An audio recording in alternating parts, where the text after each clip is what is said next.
सबने धैर्य बनाए रखा, इंतजार किया, उसके लिए बहुत बहुत आभार। और आप सब गुरुदेव के परम शिष्य हो, उतना ही प्रेम आपसे भी करते हैं गुरुदेव जितना मुझसे करते हैं, विश्वास मानो।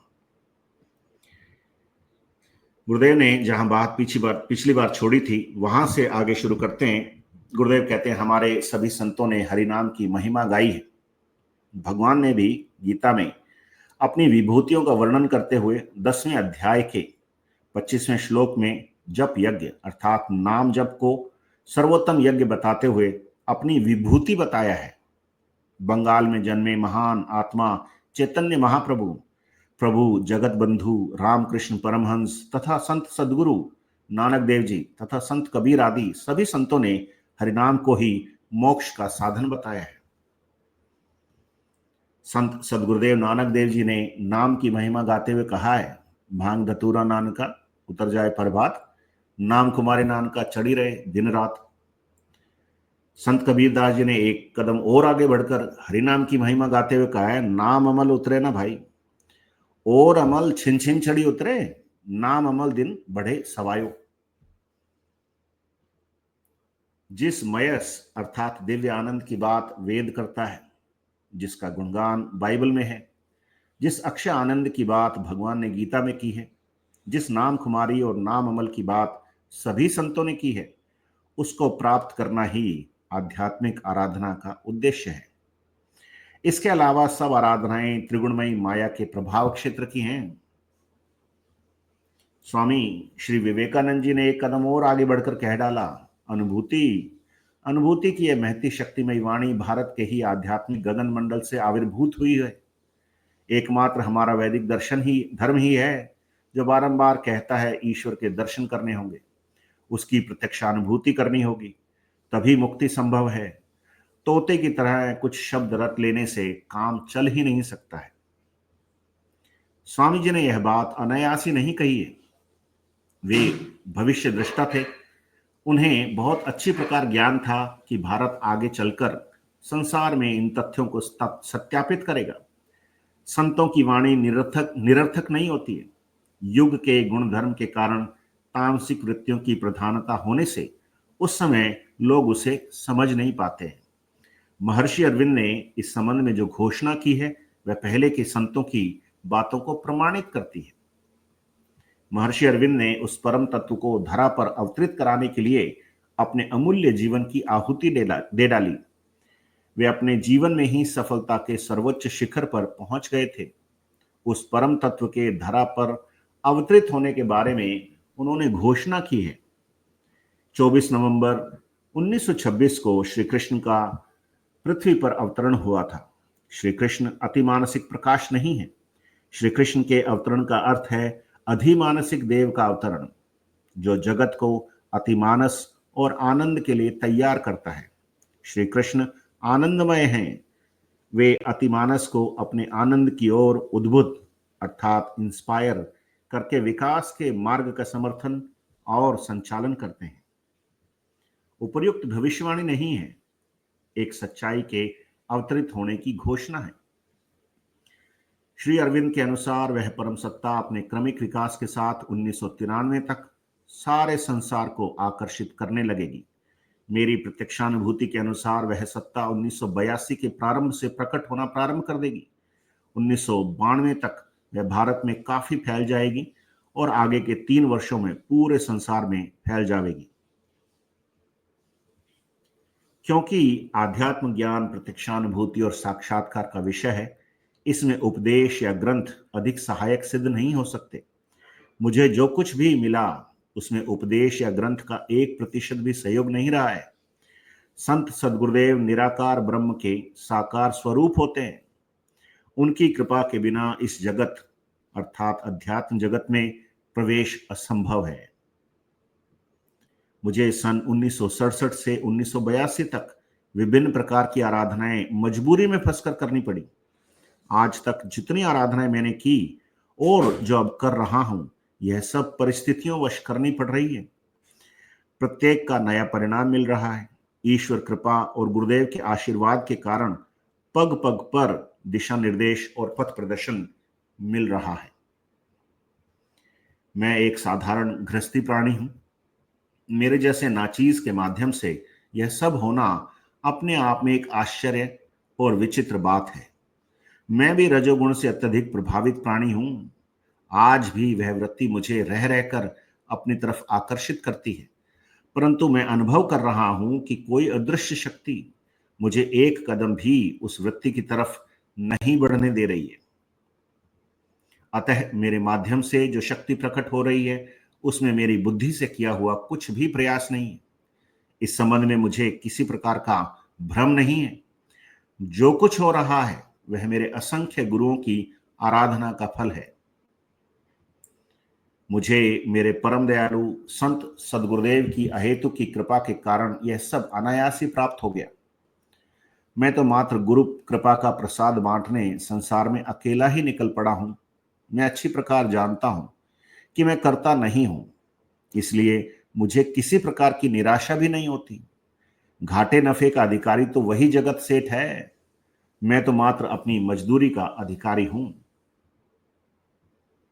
तो ये गुरुदेव का वो लेख जो आज संपूर्ण हुआ, और उतनी ही सशक्त वाणी हर बार की तरह उस समय भी रही गुरुदेव की। 1988 का लिखा हुआ लेख और आज भी उतना ही प्रासंगिक है जितना उस समय था, और आने वाले समय में भी प्रासंगिक रहेगा जब तक ये सारी चीजें सत्य प्रमाणित नहीं हो जाती और कण कण में गुरुदेव विराजमान नहीं हो जाते। तो चलिए गुरुदेव जो समझाना चाहते हैं उसको एक बार फटाफट समझने की कोशिश करते हैं। ऑलरेडी 26 मिनट तो जा चुके हैं, लेकिन गुरुदेव की जैसी इच्छा। यहां हरि नाम की बात, हरि नाम की महिमा सबसे महत्वपूर्ण है। इस आराधना में अगर आप नाम नहीं जपोगे तो यह आराधना आगे नहीं बढ़ेगी। लोग यह आराधना इसलिए ज्वाइन करते हैं, खासकर ग्रामीण इलाकों के लोग, कि वो देखते हैं कि इससे रोग ठीक हो जाते हैं। तो एक के ठीक हुए तो दूसरे को ही बता देंगे। तो जैसे भैरू जी, माता जी, हनुमान जी के जाते हैं और कथा प्रवचनों में जाते हैं, वैसे ये सोचते हैं कि गुरुदेव के यहाँ पे भी जाएंगे तो ऐसा अपना काम हो जाएगा। नाम नहीं जपोगे तो पार नहीं पड़ेगी।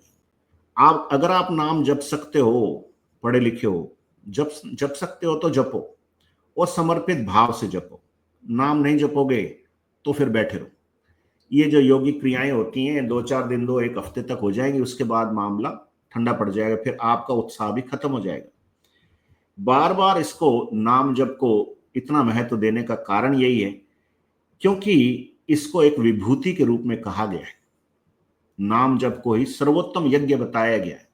महाभारत में बहुत हिंसा हुई थी ना, फिर उसके बाद वो लोग हिंसा से डरते, तो इसलिए वो नाम जप मन ही मन करना है, उसमें कोई हिंसा नहीं।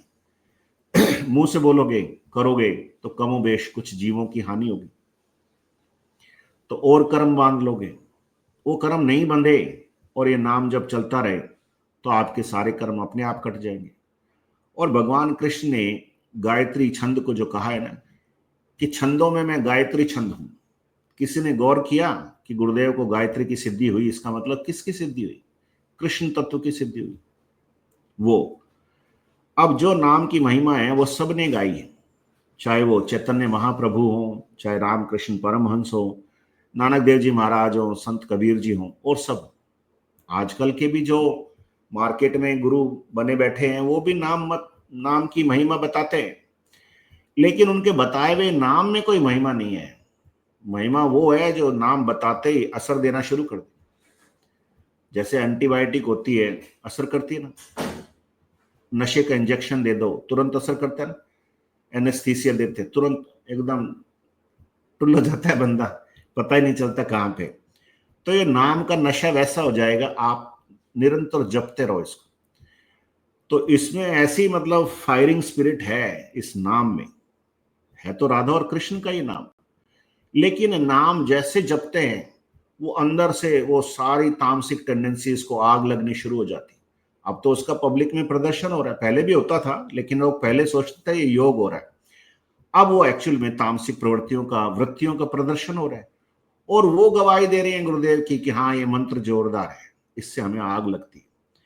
तो दानव अंदर है ना, उस दानव को मारने के लिए ये मंत्र जपो। सबके अंदर दानव है, कोई सरफेस पे आया हुआ है, कोई छिपा बैठा हुआ है। तो जो ज्यादा छिपा हुआ बैठा है उसके लिए वो लॉन्ग वाला उपाय बताते हैं, ठीक है। और जो सरफेस पे आया हुआ है वो सीधी रेंज में आ जाएगा, बस इस मंत्र जाप से वो भाग ही जाएगा या मुक्ति की प्रार्थना कर देगा। आत्माएं भी मतलब एक तरह से घाघ ही होती हैं, दुष्ट आत्माएं, अधोगति को प्राप्त हुई हुई आत्माएं, उन सबका निवारण इसी मंत्र जाप में है। और इस मंत्र जाप को इसलिए विभूति कहा है कि जब विभूतियां आती हैं ना, जैसे रामकृष्ण जी आए, नानक देव जी महाराज आए, संत कबीर आए और रैदास आए, सब आए, तो इनको विभूति का, विभूति वो ईश्वर का संदेश लेके आते हैं। अब समझने वाला समझ जाए तो वो हाथ जोड़ देता कि हाँ परमात्मा का नाम जपना चाहिए, और नहीं समझने वालों के लिए फिर स्वयं ईश्वर को ही आना पड़ता है। तो अब नहीं समझने वालों की संख्या बढ़ जाती है तो फिर स्वयं अवतार आता है। तो गुरुदेव रामलाल जी सिया कल की अवतार हैं और वो स्वयं आ गए, विभूतियां बहुत भेज दी, उनको लोगों ने भाव नहीं दिया, केवल उन्हीं ने दिया जो सतोगुणी थे। अब इलाज तो रजोगुणी और तमोगुणी का भी करना है ना, तो तमोगुण का इलाज इसी में ही है और रजोगुण का भी इलाज इसी में। रजोगुण एक तरह से मतलब न्यूट्रल टाइप की चीज है, वो जिधर पलड़ा भारी होगा उधर चल देगा वो, और अंत में सारी वृत्तियां खत्म होकर के सतोगुणी वृत्ति बचेगी, तीन में से दो खत्म हो जाएंगी या निष्क्रिय हो जाएंगी। और एक चौथी वृत्ति और है जो गुरु की वृत्ति है, वो त्रिगुणातीत है। तो गुरुदेव कह रहे आप त्रिगुणातीत हो जाओगे, और सिंपल अर्थों में त्रिगुणातीत होने का मतलब परमात्मा हो जाना है। फोकट में परमात्मा होने के लिए भी नोरे खाने पड़ते लोगों के कि आप ये मंत्र जप लो, और यूं लोग धक्के खाते फिरते हैं और भगदड़ में मर जाते हैं। आज भी मरे ना, वैसे मरेंगे, मरते रहेंगे। तो उन आत्माओं को संबोधित कर रहा हूं मैं, 148 लोगों को नहीं कर रहा हूं। वो जो लाखों आत्माएं बैठी हुई हैं, सुन रही हैं, किसी भी माध्यम से सुन रही हैं, उनको मैं कह रहा हूं कि गुरुदेव का दिया हुआ मंत्र जपो, तुम्हारी मुक्ति हो जाएगी, बार बार भटकोगे नहीं। खैर तो ये नाम की महिमा नानक देव जी महाराज ने की है कि भांग धतूरा नान का उतर जाए पर बात, नाम खुमारी नान का छड़ी रहे दिन रात। तो अब वो कई सरदार भी कहते हैं कि नानक देव जी महाराज ने कहा तो है, वो नाम का नशा आ क्यों नहीं रहा।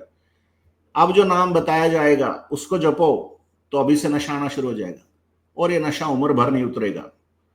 वो एक वीडियो दिखाता ना मैं, भंवर सिंह जी का जिक्र करते, जिसमें नाम खुमारी का जिक्र करते, ऐसा नाम का नशा है, वो दिखाऊंगा मैं, फिर से दिखाऊंगा। यही बात कबीरदास जी ने कही, नाम अमल उतरे ना भाई, और अमल छिन छिन चढ़ी उतरे, नाम अमल दिन बढ़े सवाया। तो एक की जगह सवा हो जाएगा, सवा की जगह डेढ़ हो जाएगा, फिर नाम अमल ही रहेगा और सारे अमल फीके पड़ जाएंगे। पियोगे तो भी नशा नहीं होगा। नशे की बात अपने खूब कर ली, 4-4 बोतल दारू पीने वालों की बात कर ली, अफीम खाने वालों की बात कर ली, वो नशे छूट गए, वो वृत्तियां छोड़ के चलेगी उनको। तो अब गुरुदेव हम सब लोगों को ये कहते हैं कि आपके जीवन का उद्देश्य क्या होना चाहिए है। उस आध्यात्मिक आराधना का उद्देश्य जो हम करना चाहते हैं, कर रहे हैं, उसी दिव्य आनंद को प्राप्त करना, ठीक है, वही हमारा उद्देश्य है। आपको अगर किसी आराधना में आनंद नहीं आ रहा हो, आपके त्रिविधि ताप शांत नहीं हो रहे हो, आपको ईश्वर की प्रत्यक्षानुभूति नहीं हो रही हो। एक गुरु भाई मिला मेरे को, 50 साल से एक वो पंथ में था और 50 साल से कुछ हुआ नहीं, और यहाँ 50 मिनट भी नहीं लगते किसी साधक को खेचरी मुद्रा लग जाती। वो कल जो गुरु बहन आई थी वो आंखें बंद करके बैठ गई ऐसे, तो मुझे लगा पता नहीं क्या हुआ। तो उसने कहा वो यहाँ कोई एक बड़ा सारा हीरा सा दिखा और उसमें इतना प्रकाश निकल रहा था और प्रकाश अंदर ही अंदर जा रहा था, अंदर ही अंदर जा रहा था, और आंखों में इतना था कि उसको झेला नहीं जा सके, इसलिए उसने उसको ध्यान की अवस्था में ऐसे आंखों पे हाथ लग गया। वो प्रकाश एक ही दिन में कैसे आ जाता है? गुरु समर्थ होना चाहिए तो आता, नहीं तो 50 साल क्या 50 जन्म निकाल दो तो भी ये मामला पार नहीं पड़ेगा। तो अगर आपकी आराधना का उद्देश्य उस नाम अमल को, उस मयस को, उस दिव्य आनंद को प्राप्त करना नहीं है, तो फिर ये जो जितनी आराधनाएं आपको करवाई जा रही हैं वो त्रिगुणमयी माया के प्रभाव क्षेत्र की है, उससे आपको बार बार वापस आना पड़ता है। ये 9 द्वार है ना माया के, ये सब एग्जिट है, एंट्रेंस है ही नहीं, एग्जिट है।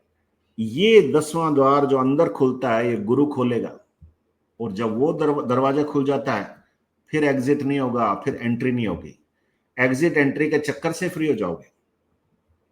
तो अभी जो आराधनाएं लोग करवा रहे हैं, मैं तो नाम नहीं लेना चाहता, लेकिन सब देख रहे हैं ना, अलग अलग तरह के तिलक छापे लगा करके लोग बैठे हुए हैं, नारियल मंगा रहे हैं और मालाएं मंगा रहे हैं, और कोई मीट मंगा रहा है, कोई दारू मंगा रहा है, कोई क्या मंगा रहा है, कोई क्या मंगा रहा है। इस आराधना में आपको कहीं एक चवन्नी खर्च नहीं करनी, कोई माला नहीं, कोई भेंट नहीं, कोई चढ़ावा नहीं, कोई चंदा नहीं। आपके अंदर अगर भगवान है तो थर्ड पार्टी से आपको क्या लेन देना है? क्यों दुकानदार को पैसे खराब करते हो? भगवान आपके अंदर है, अंदर से याद करो, वो अंदर से प्रकट हो जाएगा। आपके पास पूरा सिस्टम है। आंख बंद की, दो बाहर की और अंदर वाली खुली, तो आपका काम चालू। ये है। और फिर भी आप त्रिगुणमयी माया की आराधना में फंसे रहना चाहते हो तो एफएम रेडियो पर आपके लिए दर्द भरे गीत की फरमाइश कर देंगे, और तो क्या करें। तो विवेकानंद जी ने भी बड़ी जोरदार बात कही कि यह एकमात्र हमारा वैदिक दर्शन है जो बारंबार कहता है कि ईश्वर के दर्शन करने होंगे, उसकी प्रत्यक्षानुभूति करनी होगी, तभी मुक्ति संभव है। तोते की तरह कुछ शब्द रट करके काम चल ही नहीं सकता। तो मैं कई लोगों को मिलता हूं, जानता हूं, बड़ा अच्छा, मतलब वो भगवत गीता के श्लोक उनको ऐसे याद है जैसे मतलब उन्होंने लिखे हों, वो ऐसे, और अंदर से खोखला, वो तोते की तरह रट रहे। तो वो एक मेरे को बचपन में कहानी हमारे सिलेबस में होती थी कि कोई वो शिकारी आएगा, शिकारी आता है और वो ऐसे दाना डालता है, फिर ऊपर से जाल डाल देता है, वो पकड़ के ले जाएगा। तो किसी ने उनको ऐसा गाना सा सिखा दिया, किसी दूसरे पक्षी ने, मेरे को पूरी कहानी तो याद नहीं, लेकिन उसमें वो था। तो वो सारे तोते जो है वो तोता रटंत करते रहे। तो उसमें भी ये हुआ कि उसने दाना डाला, फिर जाल डाला, और सारे वो कैद हो गए और गाते हुए जा रहे हैं कि शिकारी आएगा, दाना डालेगा, जाल बिछाएगा, पकड़ के ले जाएगा। वो गाना ही गा रहे हैं। तो वही गा रहे हैं सारे के सारे। कोई जीवन मुक्त करने की बात ही नहीं कर रहा है, कोई जीते जी अमर होने की बात ही नहीं करवा रहा है। मोक्ष क्या होता है आज के बाबाओं को पता ही नहीं है, गुरुओं को पता ही नहीं है।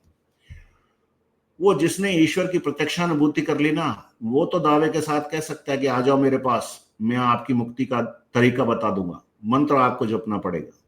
नहीं तो तोते रटंत चल रहे हैं, चलते रहेंगे, नौ द्वार की माया में पड़े रहो, क्या दिक्कत है। अब गुरुदेव ने जो बात स्वामी विवेकानंद जी से कहलवाई, वो इसलिए कहलवाई कि वो एक भविष्य दृष्टा थे। उनको पता था कि आने वाले टाइम में क्या होगा, और भारत आगे चल के इन सारी चीजों को संसार के सामने सत्यापित करेगा। यहां सत्यापन, प्रैक्टिकल करके दिखाना, प्रूव करना, यह है इस पूरे लेख का सार। और बात लिखवाई सन 1900 के आसपास स्वामी जी से, स्वामी विवेकानंद जी से, है। तो संतों की वाणी निरर्थक नहीं होती है, क्योंकि उनमें ईश्वर की वाणी होती है। वो विभूति है ईश्वर के। अवतार आने से पहले विभूतियां बेचता है ना, ये वो विभूति है। तो युग के गुण धर्म के कारण तामसिक वृत्तियों की प्रधानता होने से उस समय के लोग उसे समझ नहीं पाते। अब गुरुजी की बात भी नहीं समझे बेचारे पहले तो, हैं। और गुरुजी खुद कहते थे कि लोग मेरे पास आते और कहते कि आपके हिसाब से तो फिर ये अस्पताल बंद कर देने चाहिए, जब सारे रोग आप ही ठीक कर दोगे तो फिर ये इन अस्पतालों की जरूरत क्या है। ये कमेंट ऐसे कमेंट है। अब कल भी हम सेशन कर रहे थे तो उसमें भी एक जन ने लिखा कि आप राफेल बना के दिखा दो फिर, ऐसे तो मतलब कोई बिना सिर पैर की बात कर रहे। जिस आध्यात्मिक मार्ग की और जिस प्रोसेस की बात की जा रही है उसको तो लोग समझना नहीं चाहते और उल जुलूल बातें करते हैं। अब उनको क्या दोष दें, क्यों उनके लिए एफएम रेडियो पे गाना भी बजवाएं, क्योंकि वो तो खुद है नहीं, उनके अंदर वो तामसिक वृत्तियां हैं। और इंटरेस्टिंग बात यह है कि अभी तक जो ये तोता रटंत कर रहे हैं ना अपने वाले गुरु भाई बहन भी, उनको भी नहीं पता ये वृत्तियां होती क्या हैं। बस वो रट लिया उन्होंने और कह देंगे कि हाँ 3 प्रकार की वृत्तियां होती हैं, रजोगुणी, सत्वगुणी, तमोगुणी, और वो वृत्तियां छोड़ के चली जाती हैं। कोई उनसे पूछने वृत्तियां होती क्या हैं, तो वो टेंडेंसीज कह करके इतिश्री कर लेंगे। वो वृत्तियां सामने आती हैं, बात करती हैं। जो कोई बात कर सकता है वो या तो शरीर होता है या आत्मा होती है, और या परमात्मा ही होता है, थर्ड चीज है ही नहीं कोई। तो जब तक वो वृत्ति को आत्मा के रूप में नहीं समझ में आएगा ना लोगों को, तब तक उनके ऊपर भी तामसिकता का प्रभाव पड़ा रहेगा। आज पूरे विज्ञान का दिमाग दही करने में इसी तामसिक वृत्ति का हाथ है। इसीलिए विज्ञान तमोगुण के कहे में चल रहा है। इस बात को जोड़ के देखो, मैं पागल दिख सकता हूं आपको, लेकिन मेरी बात में दम है, क्योंकि मेरे को गुरुजी की बात समझ में आ गई। और महर्षि अरविंद ने घोषणा कर दी। उन्होंने तो अपना पूरा जीवन दे डाला, गुरुदेव ने भी दे डाला। गुरुदेव ने ये कहा कि चलो ठीक है, परिवार चलाना है, 7 साल पहले प्रीमेच्योर रिटायरमेंट ले लिया। महर्षि अरविंद तो मतलब अच्छे खासे पॉलिटिशियन थे। आजादी की लड़ाई में उनकी बड़ी पूछ थी, थे तो कांटे जैसे, लेकिन मतलब व्यक्तित्व तो जबरदस्त था। वो सब ये सब माया छोड़ छाड़ करके वो तो चले गए अलीपुर जेल में, और वहां बैठ करके उन्होंने जो मांगा, जो प्रार्थना की, वो असली आजादी की प्रार्थना है। 47 में हम आजाद तो हो गए, लेकिन इन तामसिक वृत्तियों से आजादी इसी माध्यम से हो रही है, जो गुरुदेव मंत्र देंगे ना, उसी से हो रही। और अब वो जिस शिखर पे पहुंच गए थे, तो वहां से तो वो प्रार्थना कर ही सकते थे, और वो प्रार्थना स्वीकार भी हुई। तो 24 नवंबर 1926 को श्री कृष्ण का पृथ्वी पर अवतरण हुआ था। उसकी घोषणा कर दी महर्षि अरविंद ने, और ये भी कह दिया कि वे अतिमानस को अपने आनंद की ओर उद्बुद्ध, इंस्पायर करके विकास के मार्ग का समर्थन और संचालन करते हैं। तो अब 24 नवंबर आ रहा है, 100वां अवतरण दिवस मनाया जाएगा। जयपुर में मनाएंगे अपन सब लोग, जितने लोग जयपुर में हैं, जो जयपुर के आसपास है, सब मिलके मनाएंगे। ये परमात्मा सबका परमात्मा है, इनका अवतरण हर शहर, हर गली, हर घर में मनाया जाए। 100वां अवतरण दिवस है। 24 नवंबर की बात है, इसलिए मेरे को याद आ गया। अब मनाएंगे अपन, सारे मिलके मनाएंगे, बड़ा सारा हॉल करेंगे देखो, और सबको दीक्षा भी दिलवाएंगे, खुल के खेलेंगे। अब सेंचुरी हो जाती है ना, फिर वो नर्वस 99 नहीं रहता है, ये सेंचुरी हो जाने वाली है। और ये जो कुछ भी अड़ंगे लड़ाए जा रहे हैं, लगाए जा रहे हैं ना, ये सब उसी की वजह से, उनमें से एक की भी नहीं चलेगी। सत्ता कल्कि की रहेगी, और कल्कि रामलाल जी से आगे वो हमारे समर्थ सदगुरुदेव है। वही श्री कृष्ण का वो अवतार है जो 24 नवंबर 1926 को प्रकट हो गया। तो एक सच्चाई है, उसकी घोषणा है, और जो जो हो रहा है उसके हिसाब से आप देखो। ये लेख 1988 का लिखा गया है। ये कहा गया है कि वह परम सत्ता अपने क्रमिक विकास के साथ 1993 तक सारे संसार को आकर्षित करने लगेगी। आप देखो, 1990 से लेकर के 3-4 साल में बहुत कुछ हो गया, और 82 के आसपास से वो प्रकट होना शुरू हो गई। पूरे भारत में 92 तक फैल जाएगी, और 3 वर्षों में पूरे संसार में फैल जाएगी। अब वो कहां तक फैली वो तो गुरुदेव जानते हैं, लेकिन जो उसको रोकने की कोशिश कर रहा है, उनकी हालत दयनीय कर दी गुरुदेव ने। इतना मैं आपको पब्लिकली कह सकता हूं। उसमें कई नामी हैं, हस्तियां हैं, हम नए नए नाम नहीं लेना चाहते, लेकिन उनको पता चल रहा है, सुन रही, सबके अंदर बैठी हुई सुन रही। उनकी हालत दयनीय कर दी गई है, और दयनीय से दयनीय और दयनीय कर दी जाएगी। ये एक सूचनार्थ बात है, कल कल का इंतजार है। तो जो प्रत्यक्षानुभूति और साक्षात्कार का विषय है, उसको आप ग्रंथों से कैसे समझ सकते हो? गुरुदेव ने कहा, मैं आपको ये शरीर रूपी ग्रंथ पढ़ाने आया भाई। मैंने पढ़ा, अपने गुरु की कृपा से आपको ही पढ़ा दूंगा। पढ़ना चाहे तो कोई आ जाओ, नहीं तो बैठे रहो। इतनी देसी भाषा में कह दिया, तो पात्र सीधा रखोगे तो ये ग्रंथ पढ़ना सीख जाओगे। बाहरी ग्रंथों से कुछ नहीं मिलेगा। ज्ञानी बहुत भरे पड़े हैं, धीरे धीरे करके सबका ज्ञान ढीला हो रहा है, और वो ज्ञान को नाली में डाल रहे हैं। क्योंकि बाहर के ग्रंथों को आप पढ़ करके वो अर्जित नहीं कर सकते। जिस वाणी में वो ग्रंथ लिखे गए हैं वो तो परावाणी है, और परावाणी बिना गुरु की कृपा के समझ नहीं आती। उसकी 12 खड़ी तो गुरु जी के पास है। इसलिए आध्यात्मिक जगत में प्रवेश बिना गुरु कृपा के संभव नहीं है। नहीं तो गुरु जी के पास तो गायत्री की सिद्धि थी। गायत्री की सिद्धि होने का मतलब है ब्रह्मा विष्णु महेश के ऊपर की सत्ता। बावजूद उसके गुरु जी ने गोडे टेके ना अपने गुरु के चरणों में, बस वो समर्पित हो जाने में ही भलाई है। तो यह आनंद तब आएगा जब हम समर्पित हो जाएंगे।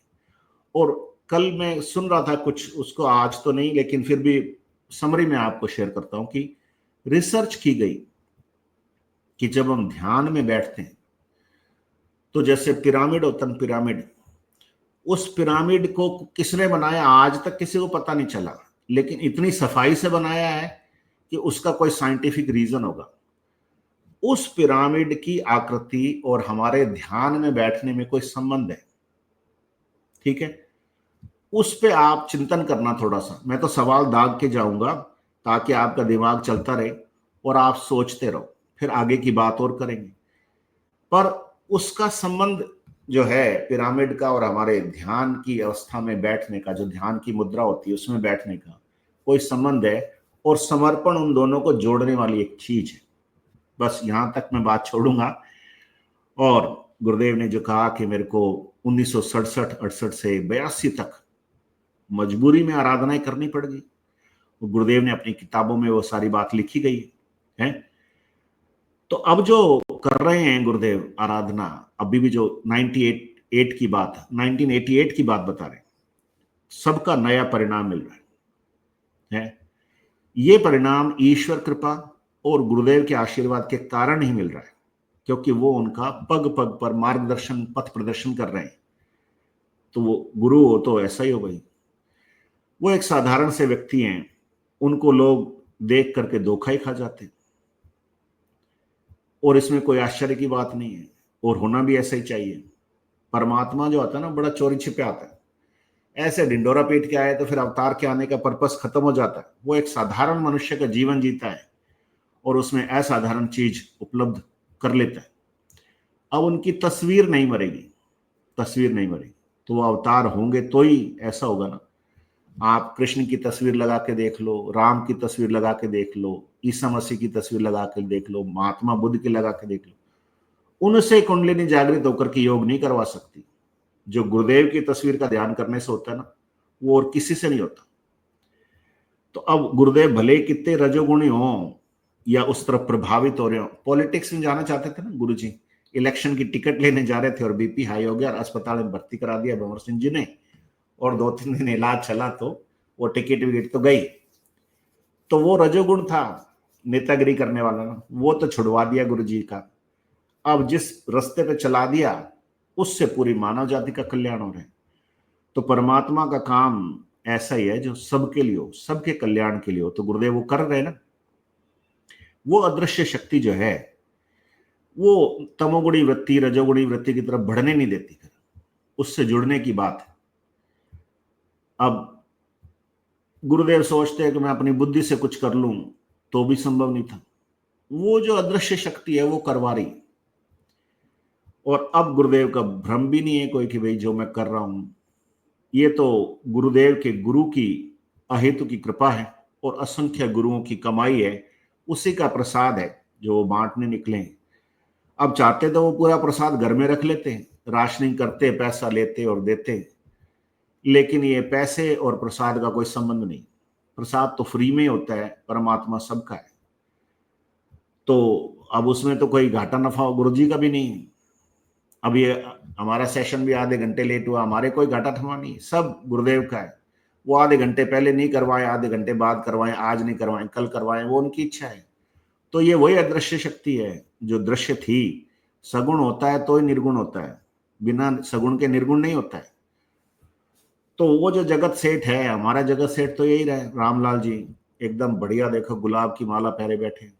पहले अच्छे गुलाब आते थे, आजकल तो पंखुड़ियां बिखर जाती जल्दी, उनके जल्दी बिखरते नहीं है। तो उनको भी मजदूरी मिली, अपने को ही मजदूरी मिल रही है। अपने तो मजदूरी यही है कि बस ठीक है, कोई कह देता हाँ अच्छा हो गया ठीक है, बुरा हो गया तो गुरु जी का है, अच्छा है तो गुरु जी का है। बस ये नौकरी बजानी भाई रामलाल जी की, तो बजाते रहेंगे। चलिए।